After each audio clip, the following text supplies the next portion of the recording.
रामाभिराम सेवा संस्थान द्वारा आयोजित श्रीमद् भागवत कथा का समापन 7वें दिन की कथा के साथ कर दिया गया। जगत गुरु स्वामी रामभद्राचार्य जी महाराज द्वारा कानपुर के शास्त्री नगर स्थित बड़े सेंट्रल पार्क में 7 दिवसीय श्रीमद् भागवत कथा का समापन बड़े ही भक्तिभाव से किया गया।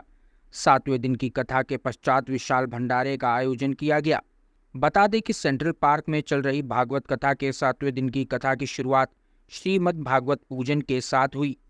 कथा के अंतिम दिन भक्तों ने श्रीमद् भागवत कथा का श्रवण तो किया ही, साथ ही भजनों पर झूमते हुए भक्ति में लीन भी हो गए। वहीं कथा के समाप्त होते ही आरती हुई, जिसके बाद प्रसाद रूपी भंडारे का कार्यक्रम शुरू हुआ। वहीं कार्यक्रम की सफलता का श्रेय कानपुर की जनता को देते हुए गोविंद नगर विधानसभा के विधायक सुरेंद्र मैथानी ने कहा कि जगत गुरु स्वामी रामभद्राचार्य जी महाराज के श्रीमुख से भागवत कथा का जो आनंद प्राप्त हुआ है उसकी व्याख्या शब्दों में कर पाना संभव नहीं है, और साथ ही कार्यक्रम इतना सफलतापूर्वक हो पाया, इसके लिए मैं कानपुर की जनता को धन्यवाद देता हूं। जगत गुरु स्वामी श्री रामभद्राचार्य जी के चरण यहाँ पर कानपुर में पड़े और कानपुर में उन्होंने संस्कृति और सनातन को लेकर अपनी कथा में हम सब अपने जीवन का कैसे दिशा प्राप्त करें, उसके लिए उनका मार्गदर्शन और उनकी कथा से हमारे संस्कार और सनातन की रक्षा करते हुए हम अपने जीवन को यापन करें, ये तमाम प्रकार के संदेश भी हमको प्राप्त हुए। और रामाभिराम सेवा संस्थान के बैनर पर ये कथा का आयोजन हुआ और ये सफल आयोजन के लिए मैं उन लाखों भक्तों को बधाई देना चाहता हूँ, धन्यवाद देना चाहता हूँ।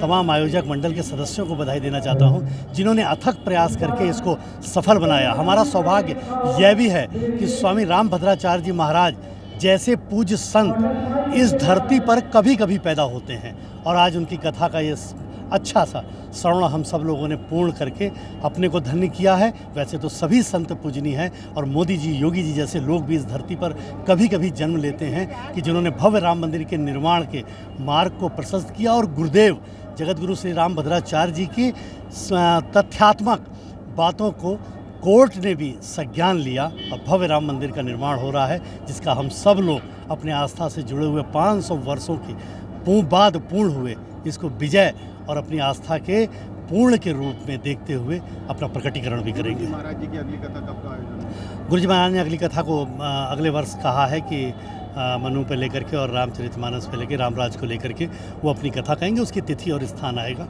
वो आप लोगों को सूचित किया जाएगा। वहीं रामाभिराम सेवा संस्थान के संगठन मंत्री राजीव अग्रवाल ने भी कार्यक्रम के सफल आयोजन के लिए जनता और सभी सेवादारों के साथ साथ पुलिस प्रशासन का भी धन्यवाद किया।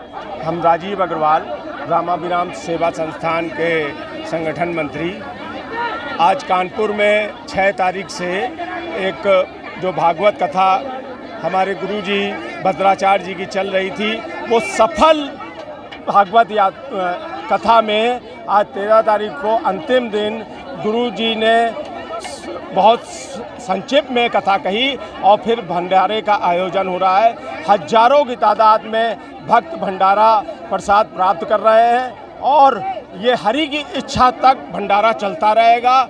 जब गुरु जी का आदेश है, जब आखिरी अंतिम व्यक्ति तक जब तक चाहेंगे सबको भंडारा प्रसाद जरूर से ज़रूर मिलेगा। और बहुत बहुत धन्यवाद हमारे कानपुर के नागरिकों का, बहुत बहुत धन्यवाद हमारे विधायक मैथानी जी का, बहुत बहुत धन्यवाद पुलिस प्रशासन का, सिविल डिफेंस का, पत्रकार बंधुओं का, और भी जिन लोगों का नाम छूट रहा हो, हमारी कमेटी के सभी पदाधिकारी, सदस्य, वॉलंटियर, सबका बहुत बहुत धन्यवाद और क्षेत्रीय जनता का भी बहुत बहुत धन्यवाद। ज्ञान यहाँ पर जाता है, वहाँ विनम्र हो जाता है, सर्व हो जाता है, कर्म हो जाता है। हम देख रहे हैं कितनी विनम्रता के साथ हमारे आदरणीय पुलिस महानिरीक्षक महोदय को गुरुदेव को प्रणाम कर रहे हैं। मैं आपसे आग्रह करूँगा आप आए और 2-4 वाक्यों में गुरुदेव के समक्ष अपने विचार रखें।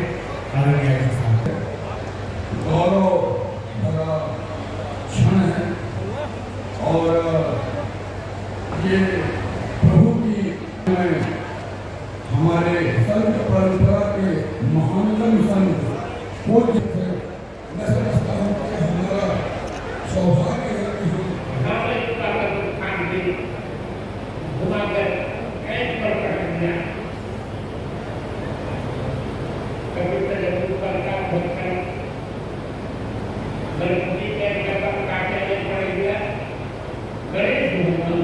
की भी